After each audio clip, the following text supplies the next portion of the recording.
whistle and a small light are attached on the left side of your life jacket. You can use the whistle to call attention, while the light will help in making you visible, especially at night.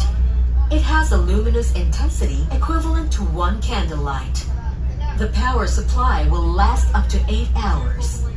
Pull the string connected to it, and once in contact with water, the light will automatically turn on.